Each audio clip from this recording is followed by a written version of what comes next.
오늘도 고생 많았지요. 어머니는 어땠어요? 아직도 깜빡하시지요? 여전하세요. 아까는 물컵을 가지고 일어서다 식탁 모서리에 팔을 찍어서 멍이 들었어요. 제가 더 세세히 챙겼어야 하는데. 그만, 미안해요. 민수는 아내에게 면목이 없었습니다. 가끔씩 치매 현상을 보이는 어머니를 맡겨놓고 오만 가지 허드레시를 시키고 있으니 아내에게 미안할 뿐이었습니다. 당신이 미안하긴 내가 미안하지요. 그래도 당신이 집에서 어머니를 간호해 주니 내가 밖에서 일에 전념할 수 있는 거지. 그렇지 않았다면 나도 내 정신으로 못 살 것 같아요. 민수는 대학교 전산데이터학과 교수로 있으며 6개월 전 재혼했습니다. 아내는 학교 세미나에서 만났는데 당시 아내는 세미나 주최 측 연구소에서 행사주관 담당자였습니다. 인상도 좋고 무엇보다 배려심이 깊다고 봤습니다. 행사를 주관하는데 일이 잘못되어도 누굴 탓하지도 않고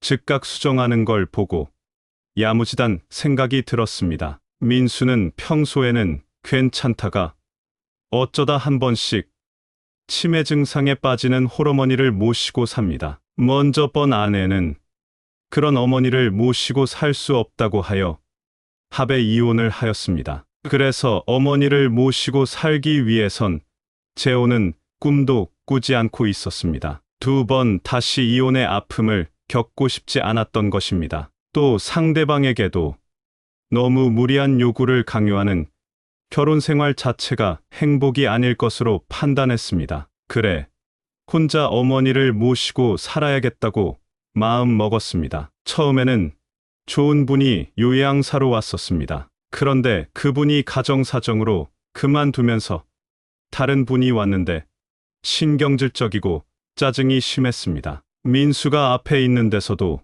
어머니 팔을 확확 제키고 신발이 벗겨졌어도 맨발인 채로 방치하고 그랬습니다. 그렇다고 당장 뭐라고 할 수도 없었습니다. 잘못했다가는 민수가 없었을 때 어머니가 감당할 수 없는 폭행 등을 당할 수도 있지 않을까 걱정이 되었기 때문입니다. 그런 걱정이 큰 상태에서 세미나에 참석하게 되었습니다. 1박 2일 행사를 끝내고 돌아가려는데 지금의 아내가 배웅을 나왔습니다. 교수님, 덕분에 행사가 잘 마무리됐습니다. 감사드립니다. 이쪽 부근에 오실 일 있으면 연락 주세요. 제가 감사 인사로 밥이라도 사고 싶습니다. 아, 네, 감사합니다. 일부러라도 꼭 내려오겠습니다. 그렇게 두 사람은 웃으며 헤어졌습니다. 서울에 올라와 있으면서도 왠지 마음이 들떠있는 자신을 발견하고 민수는 의아했습니다. 예의 차원에서 하는 남의 호의를 고지곳대로 받아들이는 자신을 한심하다고 생각했습니다. 강의 도중에도 그녀의 웃는 모습이 떠오르고 식사 중에도 그녀가 밥 산다는 말이 뇌리에서 떠나질 않았습니다. 갈수록 그녀에 대한 자신의 마음이 간단치 않음을 알게 된 민수는 수없이 많은 날들을 머뭇거리며 지냈습니다. 한번 내려갈까? 전화라도 해볼까? 그냥 안부 메시지를 하는 건 어떨까? 그때 아내로부터 전화가 온 것입니다. 뛸 듯 기뻤습니다. 그런 기분은 정말 오랜만에 느끼는 감정이었습니다. 너무 기뻐 온 동네 떠나갈 듯 소리 지르기도 했습니다. 그렇게 해서 두 사람은 교제를 시작했고 결혼을 하게 되었습니다. 처음 어머니를 만나 수진의 표정을 헤아려 본 민수는 적지 않이 놀랬습니다. 불쾌하기는커녕 오히려 상냥하고 따뜻하게 배려해주는 모습이었습니다. 어머님, 제가 앞으로 잘 모실 테니 걱정 마시고 건강하세요. 하늘이 도와 저런 천사를 나에게 보냈구나 싶어 감사했습니다. 앞으로는 어머니 걱정하지 말고 학교 일에나 전념할 수 있다면 이번 외주 프로젝트를 성공리에 완성할 수 있으리라 희망이 생겼습니다. 학교에서 퇴근하고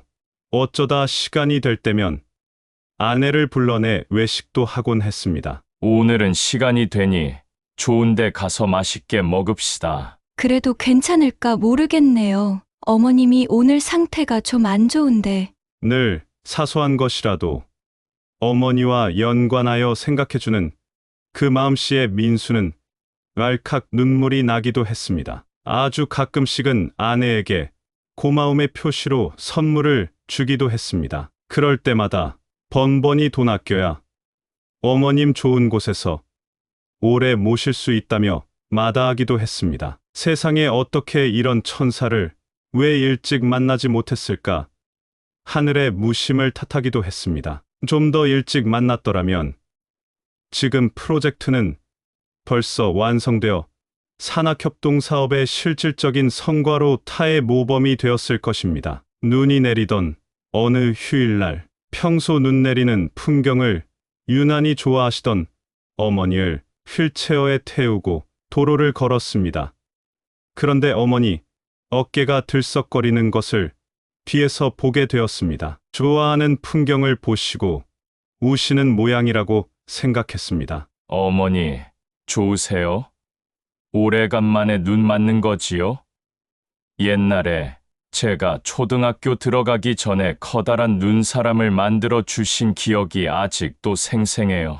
오래되어 기억이 안 나시지요? 그 말에 어머니는 더욱 흐느꼈습니다. 생전에 일찍이 홀로 되어 자식 하나 뒷바라지하기 위해 일생을 바친 어머니였습니다. 평생을 극장 한 번 못 가보고 사신 불쌍한 분이었습니다. 구멍이 난 양말을 기워서 신고 신발은 바닥이 다 낡도록 사용하며 한 푼이라도 아껴 자식 학비에 보태신 어머니였습니다. 어머니의 양어깨를 살며시 잡는데 앙상한 뼈만 잡혀 민수는 너무 놀랬습니다. 살이라고는 한 점도 잡히질 않았습니다. 어떻게 그럴 수가 있을까? 도대체 얼마나 드시는 게 없으면 이토록 말랐단 말인가 눈물이 났습니다. 아까 휠체어에 앉히느라 어머니를 들었을 때도 깃털처럼 가볍다 생각이 들었습니다. 그런데 이렇게까지 살집이 없다고는 미처 몰랐습니다. 민수는 휠체어를 멈추고 무릎을 접어 어머니의 눈을 바라봤습니다. 그 두 눈은 움푹 들어가 휑하고 그 속에 눈물이 그렁그렁 맺어 있었습니다. 주름진 얼굴은 명암이 더욱 깊게 패여 있었습니다. 어느 노인의 주름진 얼굴, 흑백 사진이 떠올랐습니다. 어머니, 요즘 밥맛이 없으세요? 왜 이렇게 말랐어요?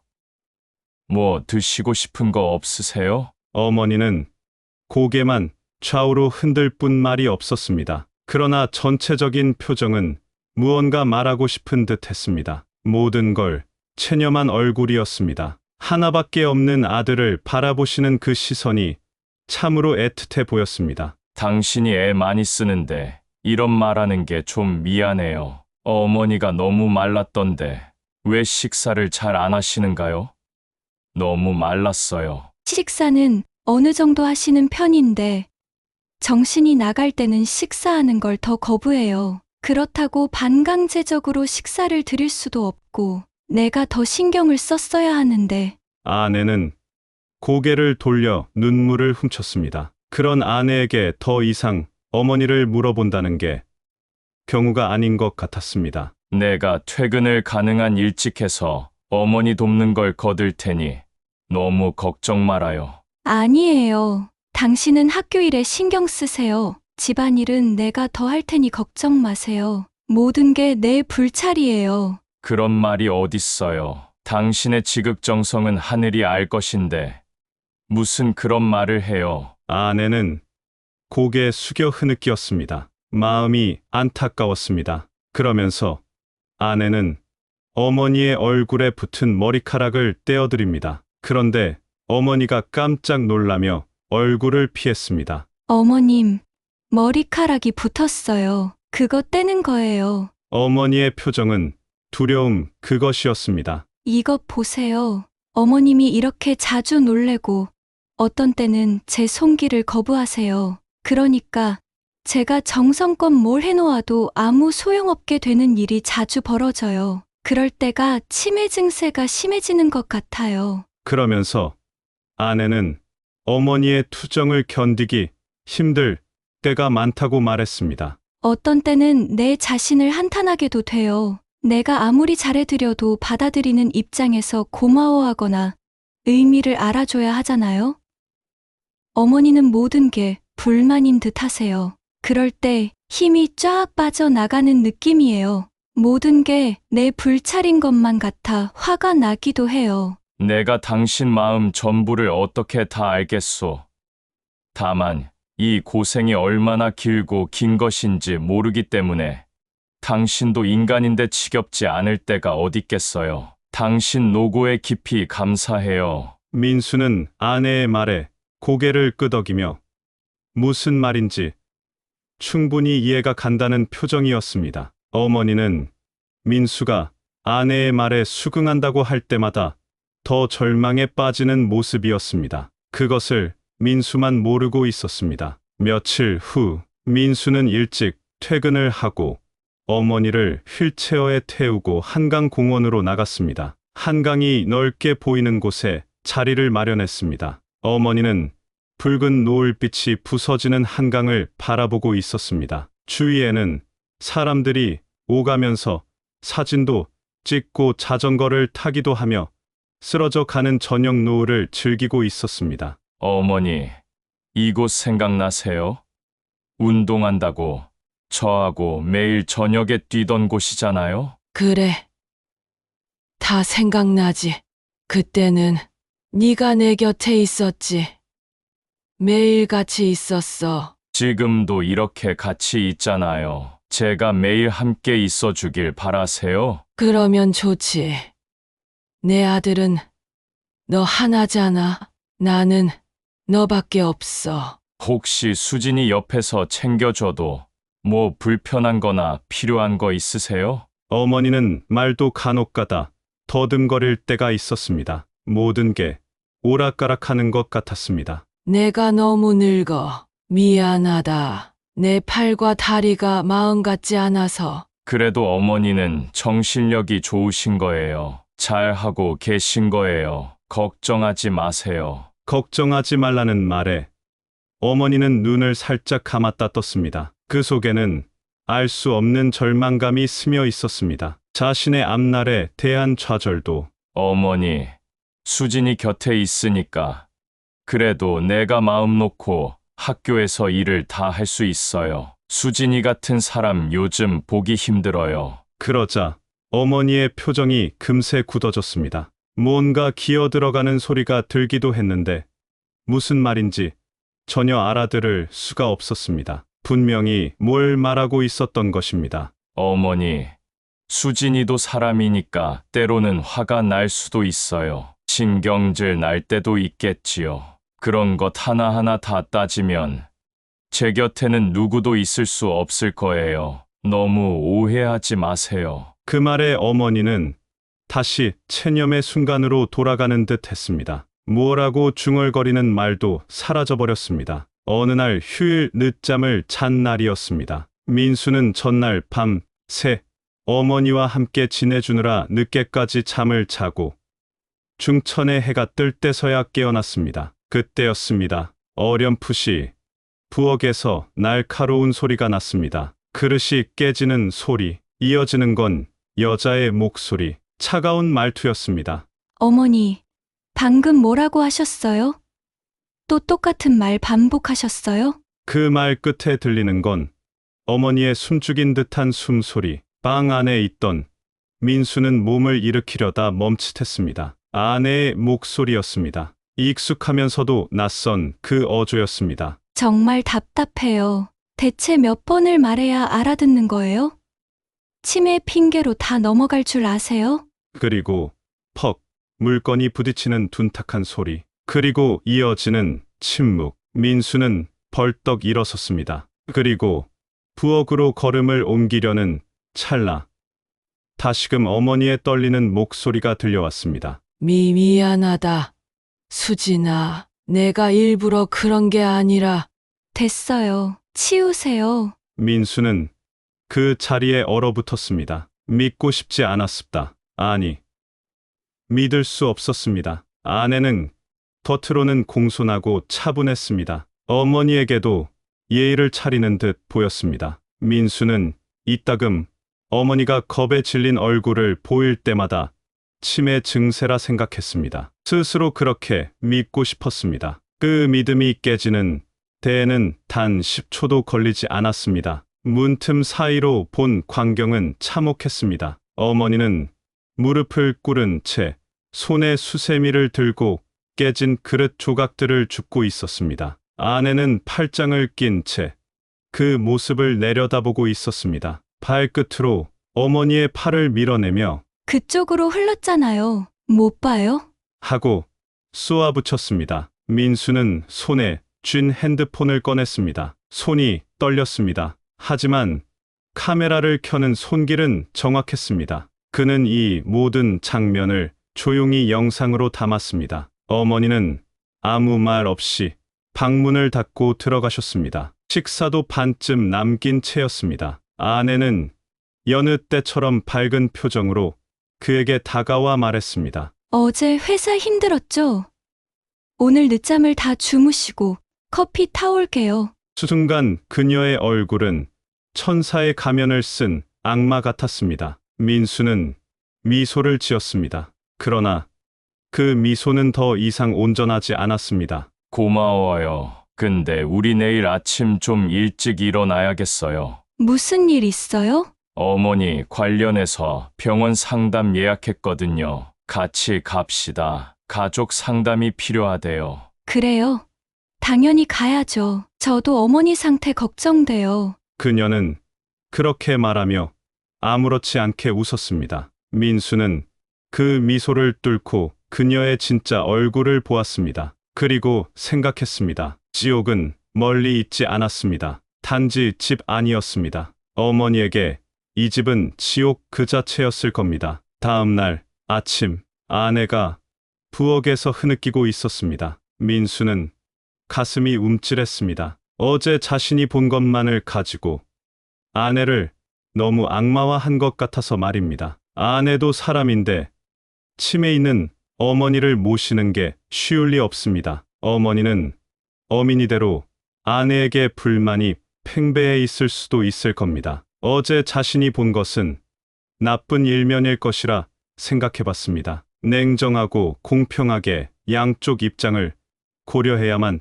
정당한 것입니다. 팔이 안으로 굽어서야 어느 기준에 어머니를 맞춰나갈 수 있겠습니까? 민수는 아내에게 조용히 다가갔습니다. 어깨를 부여잡고 토닥여줬습니다. 어제 당신도 힘들었나 봐요. 얼핏 잠결에 들었는데 짜증도 나는 것 같고. 그 말에 아내는 살짝 놀란 얼굴이었습니다. 아, 어제요. 어머니 챙기는데 내 한계인가 싶었어요. 다른 날 같으면 그냥 웃으면서 넘어갈 수 있었는데 어제는 내가 스트레스가 높았던 것 같아요. 미안해요. 아니에요. 미안한 것으로 따지면 내가 더 하지요. 그래서 말인데요. 당신이 곡해 마시고 들었으면 좋겠어요. 우리보다 더 전문적인 간호사나 요양사들이 있는 곳으로 어머니를 모시는 건 어떻게 생각해 보셨나요? 순간 민수는 멈칫했습니다. 요양원에는 어머니가 싫어해서 더 이상 생각해 보고 말 것도 없었습니다. 그런데 아내한테서 그 말이 나왔다는 것에 민수는 의아했습니다. 처음 아내가 어머니를 뵈었을 때 했던 말이 생각납니다. 어머니, 앞으로 제가 있으니까 요양원보다 더 나은 곳으로 만들 거예요. 그런데 1년도 안 된 지금 요양원을 입에 올리는 것은 그만큼 어머니 수발에 지쳤다는 말 아닙니까? 그래서 아내가 요즘 더 신경질이 나는 것인지도 모릅니다. 민수는 아내의 입장을 전혀 배제하지 않고 생각하는 겁니다. 모두 다 좋은 방향이라면 그게 뭐든 따르고 싶은 심정이었습니다. 당신 마음이 거기까지 생각 있었다는 거네요. 요양원이 더 전문적이긴 하지요. 그런데 어머니가 무턱대고 싫어하시니까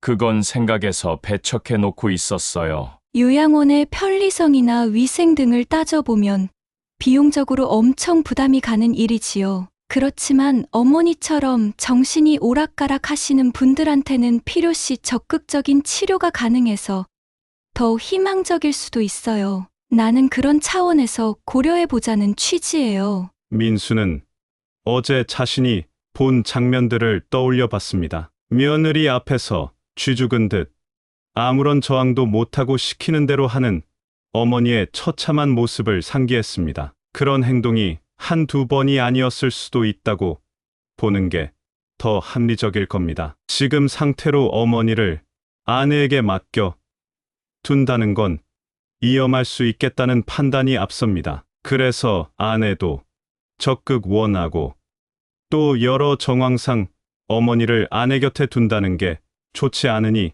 어머니를 설득하자는 생각이 들었습니다. 하루는 어머니에게 말씀을 드려봤습니다. 어머니, 요양원을 다시 생각해 봤는데, 거긴 아직도 싫으신가요? 요양원에 가는 게 너도 좋다고 생각하면 가는 게 낫지. 제가 수시로 찾아뵙고 하니까 괜찮을 것 같아요. 여기서 수진이하고 너무 붙어 있는 것도 서로에게 좋지 않을 것 같고요. 그 말에 어머니는 고개를 끄덕하며 요양원에 대해 많은 걸 물으셨습니다. 민수는 아내보다 회사에 자기 부인이 요양원 관련 일을 한다는 직원이 생각나 그리로 연락을 했습니다. 여러 가지 조건이나 환경적인 것들을 확인해 봤습니다. 그래서 팜플릿을 받아보고 또 웹사이트에도 검색해 들어가 보니 상당히 세련된 곳이었습니다. 무엇보다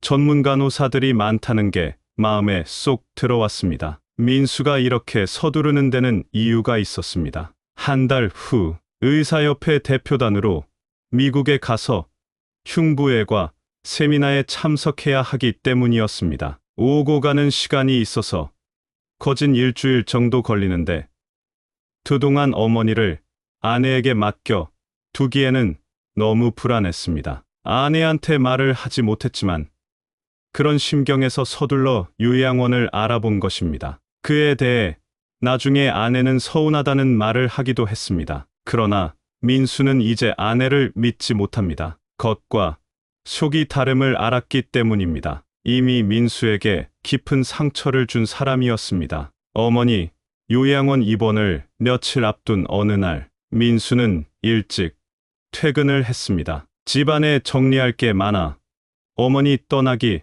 전에 해야 할 일 있었습니다. 집에 도착해 막 현관문을 열려고 하는데 아내의 날선 목소리가 새어나왔습니다. 이것도 흘리셨어요? 정말 일부러 그러는 거죠? 민수는 비밀번호를 누르려다 말았습니다. 죄송해서, 내가 미안해서. 어머니의 목소리는 종이장 같았습니다. 아, 됐어요. 이걸 몇 번째예요? 하루 종일 방 안에만 있으면서 이런 것도 제대로 못해요. 진짜 왜 이렇게 불편하게 사세요? 이어지는 것은 금속이 바닥에 부딪는 소리. 어머니가 쟁반을 떨어뜨린 모양이었습니다. 민수는 일부러 소리내며 문을 열고 들어갔습니다. 아, 당신 벌써 다녀왔어요?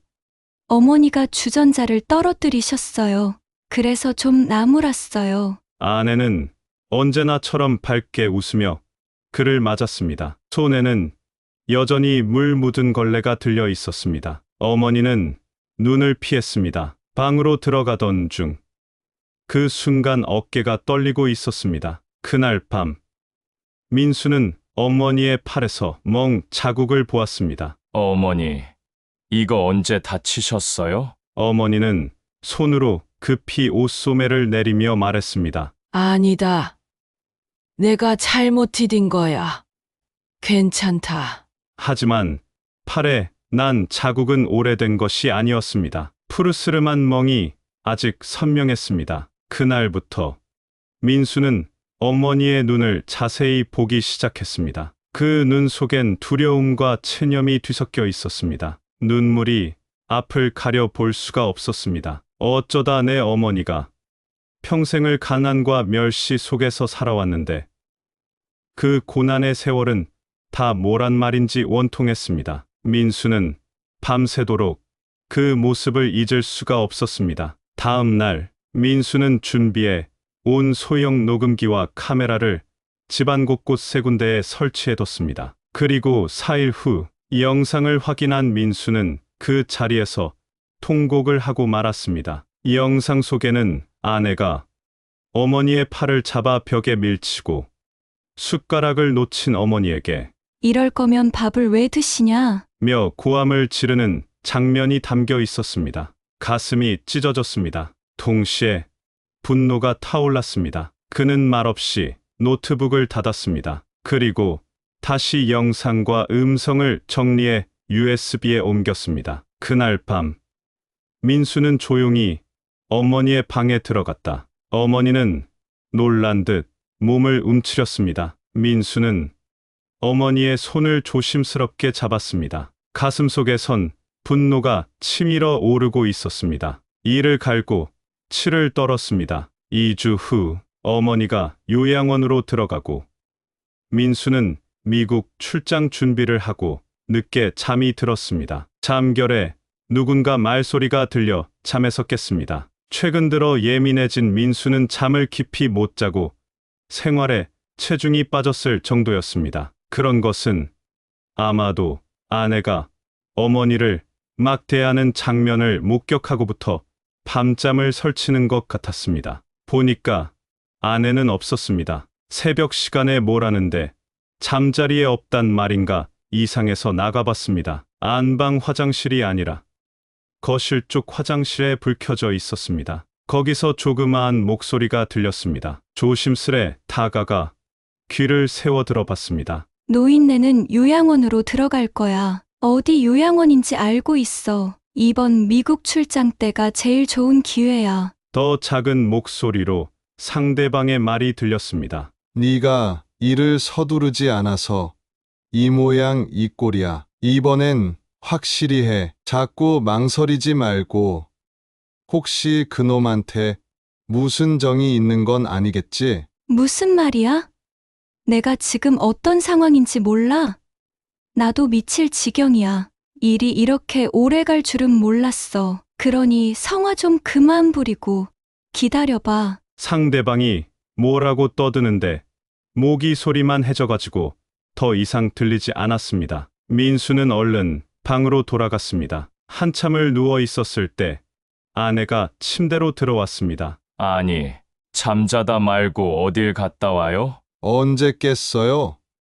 방금 화장실 갔다가 왔는데. 여기 화장실 놔두고 왜 거기까지 가요? 대답을 바로 못하고 아내는 딴청을 부렸습니다. 당신, 내일 바로 미국으로 출국하지요. 사갈 것 더 있는지 살펴봤어요? 다 됐어요. 민수가 미국으로 출국한 날 오후 민수의 집에는 낯선 남자 한 사람이 들어와 있었습니다. 노인네 인감도장 찾았어? 분명한 건 이곳엔 없어. 그동안 겁도 주고 비위 맞추고 꼬셨는데도 여기에 없다고 했어. 며칠 전에는 분명히 전에 살던 집 얘기를 했어. 밖에 나가려고 해도 노인네가 뭘 아는 건지 아들하고만 바깥에 나가겠다는 거잖아. 그 얘기는 이제 그만 좀 하고, 안 되면 강제적으로 끌고 나가자니까 겁을 내고 말이야. 누가 겁을 내?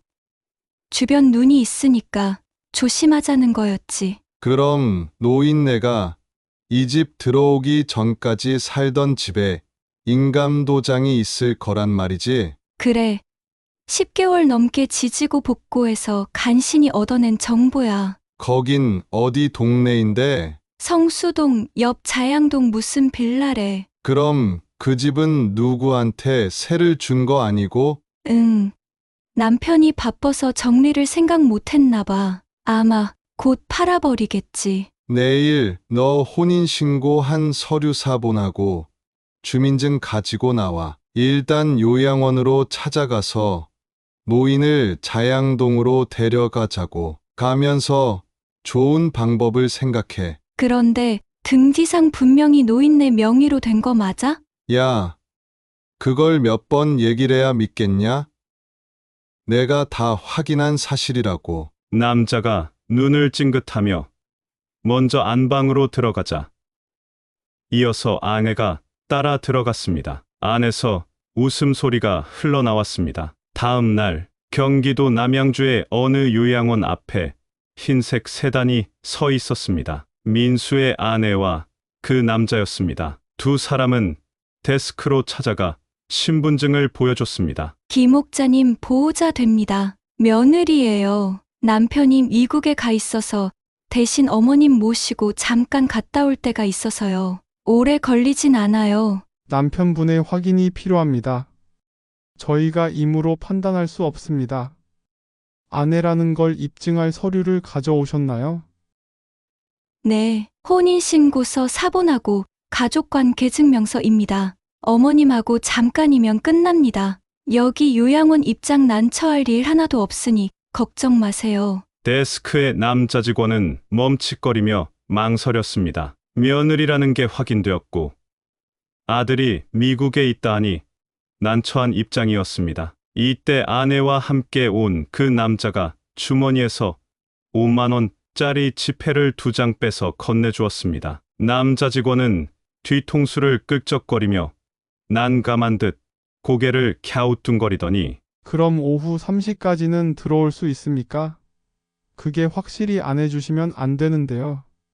그 시간 한참 전에 들어올 겁니다. 약속합니다. 아내는 병실로 어머니를 찾아 들어갔습니다. 어머님, 민수 씨가 미국 갔는데요. 거기서 필요한 서류가 있대요. 그러니까 어머님 기억을 더듬어서 도장을 찾아주셔야 해요. 저번에 얘기했는데 도장은 여기 없어. 아니요. 전에 혼자 사시던 빌라이잖아요. 거기에 두었다고 얘기했어요. 분명히. 그러니까 빨리 찾아서 민수 씨에게 줘야 해요. 지금 나가요. 어머니는 나가기 싫다고 버티는 것이었습니다. 그 남자가 와서 보더니 다시 데스크로 가 5만 원 한 장을 남자 직원에게 주면서 도와달라고 했습니다. 남자 직원이 병실에 들어와 잠깐 나갔다 오시라고 했습니다. 어쩔 수 없이 어머니는 자리에서 일어나 밖으로 나가 차에 탔습니다. 차는 쏜살같이 달려 2호선 건대역 자양동에 도착했습니다. 어머니는